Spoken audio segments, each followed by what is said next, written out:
박시백의 고려사 이번 시간에는 무신정권의 종말에 대해서 이야기해 보겠습니다.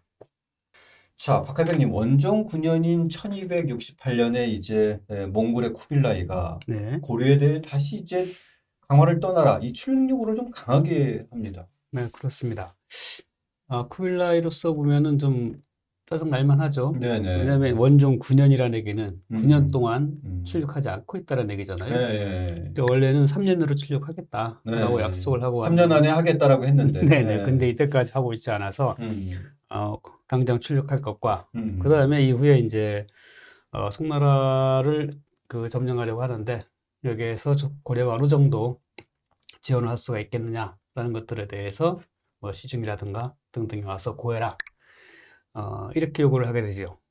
그러니까 이제 이제는 단순한 출력 요구만이 아니라 그거를 확인하는 과정으로 네네. 이 송을 치는 데 있어서 이제 물자와 인력을 좀 대라. 네네. 예, 군사와 뭐 배 이런 걸 네, 대라라고 하는데, 네, 이 무신정권이라고 하는 이 무신정권의 주체들은 항상 자기들이 이제 출력을 해서 역주로 가게 될 경우에 네, 곧바로 자기들의 힘이 약화된다는 것을 본능적으로 알았죠. 그렇죠. 예, 그래서 이제 그 당시의 실력자인 김준의 경우에도 이건 아닌데 싶어서 아예 이참에 원나라 사신을 몽골의 사신을 죽여버리고 그런 다음에 이제 계속 강화도에서 버티자 예, 이런 제안을 하게 되는데 예, 원종이 이것을 반대합니다. 그렇죠. 원종은 뭐 어, 이미 약속한 바이기도 하고 특히 쿠빌라이의 적극적 관계를 통해서 자기의 입지를 가졌는데 이거는 뭐 그렇죠. 건드렸다가는 큰일이잖아요. 그렇다고 할 경우 곧바로 다시 이제 몽골의 재침략을 부를 수밖에 없는 이런 네네. 상황이잖아요.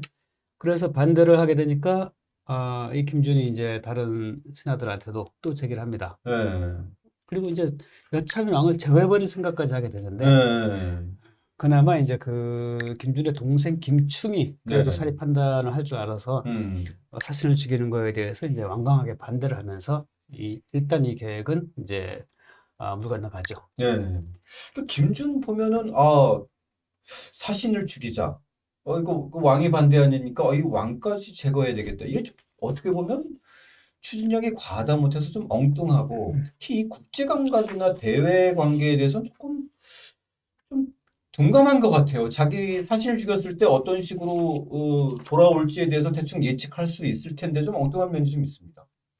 그래서 이제 김주는 뭐 어떻게 보면 권력을 잡는 과정에서 자신이 이제 마지막 그 최시무신 정권의 그 마지막 집권자 체이를 제가 죽였다. 그리고 그 이 재산을 다 몰수해가지고 백성들에게 나누어 주었으니까 나를 되게 전부 다 좋아하고 지지할 거다. 약간 예, 이런 생각을 가지고 있었던 거예요. 예, 좀 자만한 거죠. 그렇죠. 예, 그러면서 권력을 잡은 후에는 또 아들들하고 또 아내 뭐 전부 대궐 같은 집을 짓고 그 왕께 올리는 물품도 중간에 가로채면서 이 예, 권력을 잡는 뭐 이런 모습을 보여줍니다. 이런 그 정말 김준이 그야말로 뭐 상황 파악이 안 된 상황에서 소위 뒤통수를 치는 그런 인물이 등장을 해요. 예, 바로 이 김준이 키워준 대표적인 인물 이면이라는 인물인데 이면은 사실은 김준이 최희를 제거할 때도 함께 이제 힘을 합했던 그런 공으로 공신이었고. 공신이 되고 예, 그 추미론 부사까지 올랐는데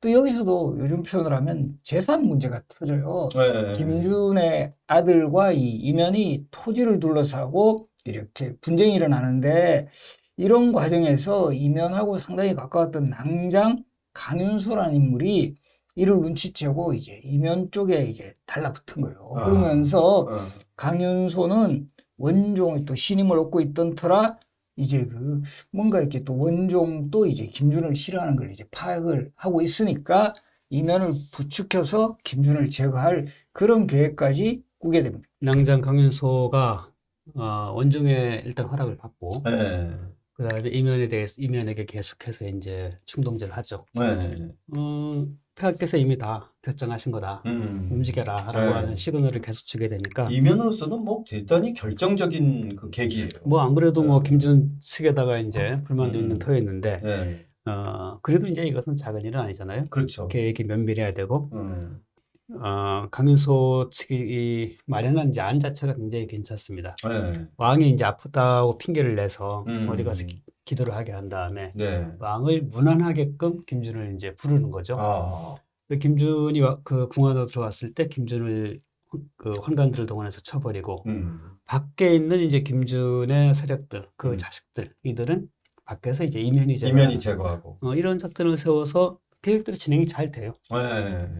실제 이제 왕이 병이 들었다고 이제 소문을 내고, 그래서 김준을 부르니까 김준이 왔다가 이제 걸려들죠. 네. 그리고 이어서 이제 김충, 그 동생도 부르는데, 동생은 딱 들어보니까, 분위기가 심상치 않은 거예요.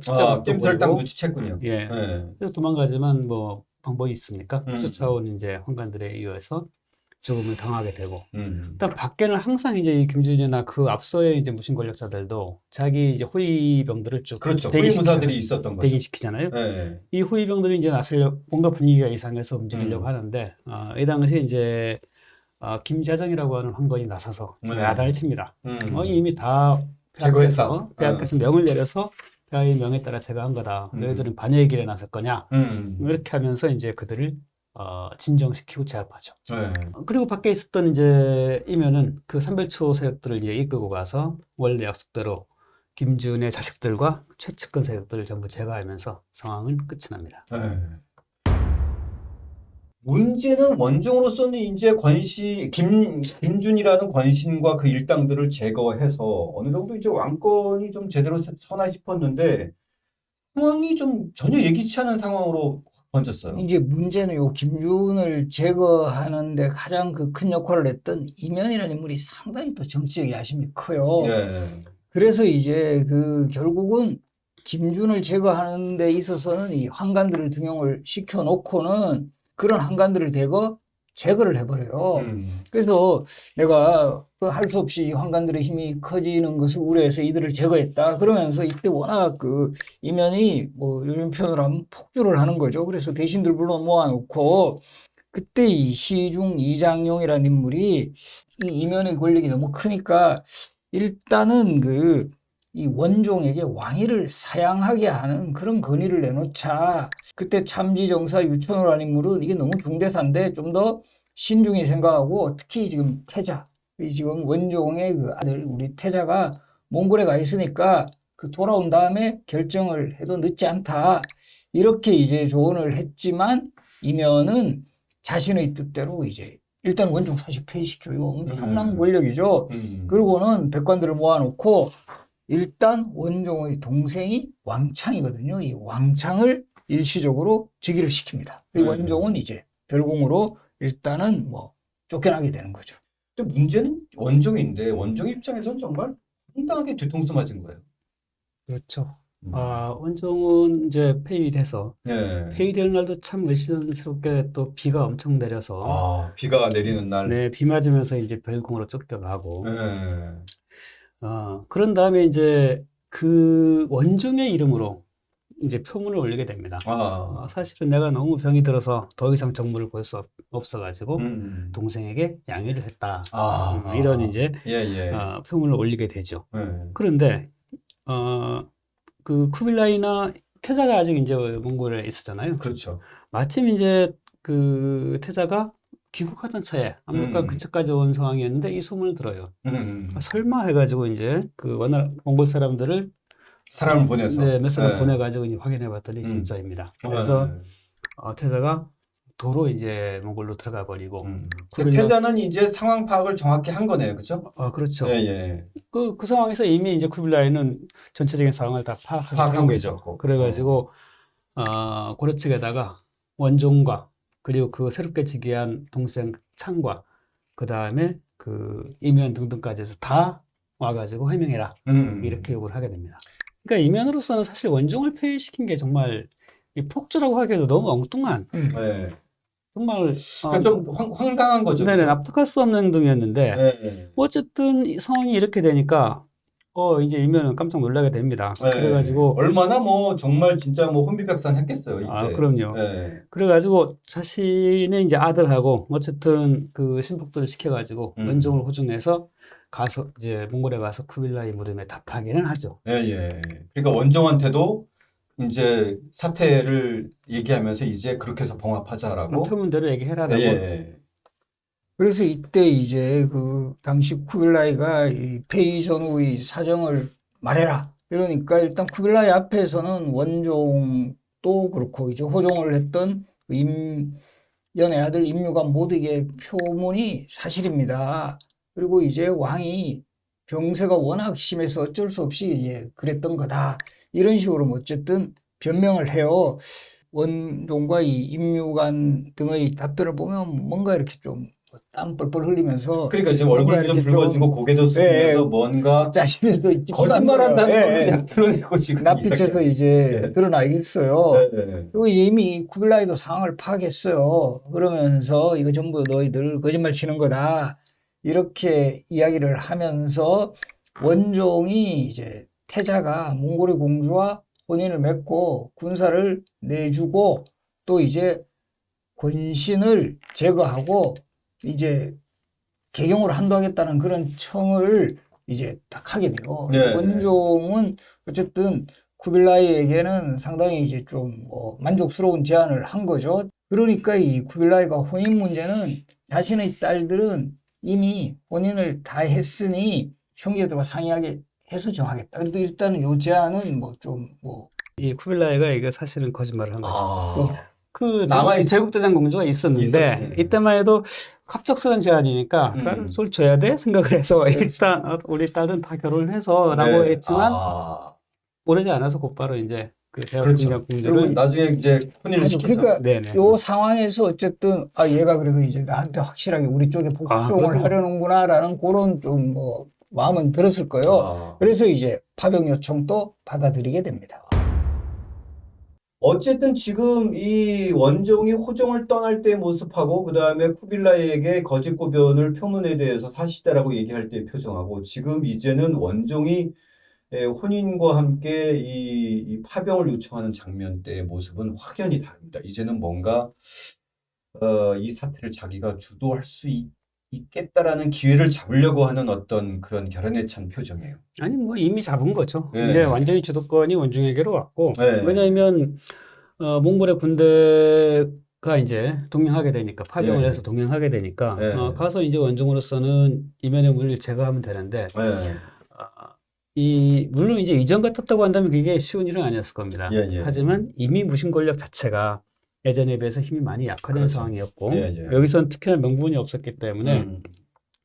가는 과정에 이제 왕이 사람을 보내서 홍문계인가 누구죠?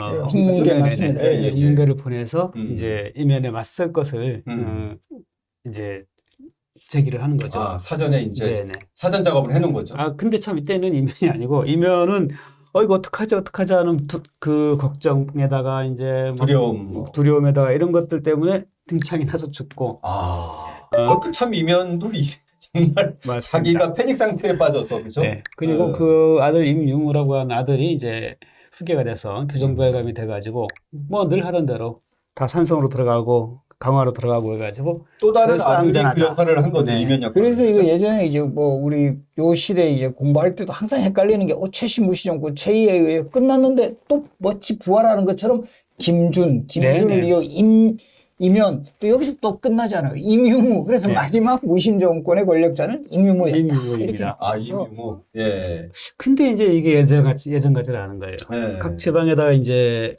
교정부회감의 관원들을 보내가지고 다들 산성으로 가고 섬으로 가고 결사항전한 태세를 갖춰라라고 하니까 네.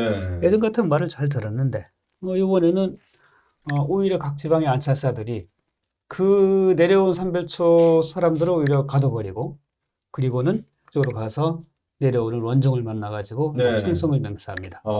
이런 식의 완전히 반전된 분위기. 이렇게 되니까 이제 더 이상 이미 사실상 싸움이 안 되는 그러네요. 상황인데 주도권이 완전히 뭐 넘어온 거네요. 네네. 거기다 이제 홍문계하고 이제 송송예 이들이 이제 딱 그 삼별초들을 교합해가지고 네. 이미 임금이 뜻이 이러이러하다. 너희들은 누구를 위해 싸울 건가? 그래서 삼별초 선동해서 임유무를 제압하게 되죠. 네. 이렇게 해서 어쨌든 이제 무신 권력이 정말 100년을 이어졌는데 마침내 완전하게 이제 종을 치게 되는 것이고 네. 그렇다고 하는 것은 드디어 본격적인 원의 간섭기가 시작된다라고 하는 얘기가 되겠습니다. 그렇습니다. 그리고 이제 몽골에서 돌아온 원종 여기서도 중요한 포인트인데 강화로 들어가지 않아요. 이 네. 강화는 아직까지 이제 무신 정권이 이제 권력을 행사하고 있는 곳이니 곧바로 개경의 행장을 풀어버려요. 이게 결과적으로 보면 무신 정권의 종말을 선언을 하고 이제 강화 시대가 완전히 막을 끝났다. 내렸다. 네. 쿠빌라이의 이 그 강화를 떠나는 출력 요구에 대해서도 응답하는 그렇죠. 결과적으로 일차적 이제 응답을 한 거. 개경 환도가 이제 완전히 이루어진 이런 상황. 그런데 이 원종은 뭐 어떻게 보면 또 다른 위기 상황에 이제 봉착하게 되는 또 이런 상황을 맞이하게 됩니다. 자, 폐위되어 위기에 처했던 원종이 다시 이면 세력을 몰아내고 왕권을 잡으면서 주도권을 다시 잡습니다. 그렇지만 지금 말씀하신 대로 이제 또 새로운 위기에 봉착하는데 다음 시간에는 이 생결초의 반기에 대해서 이야기를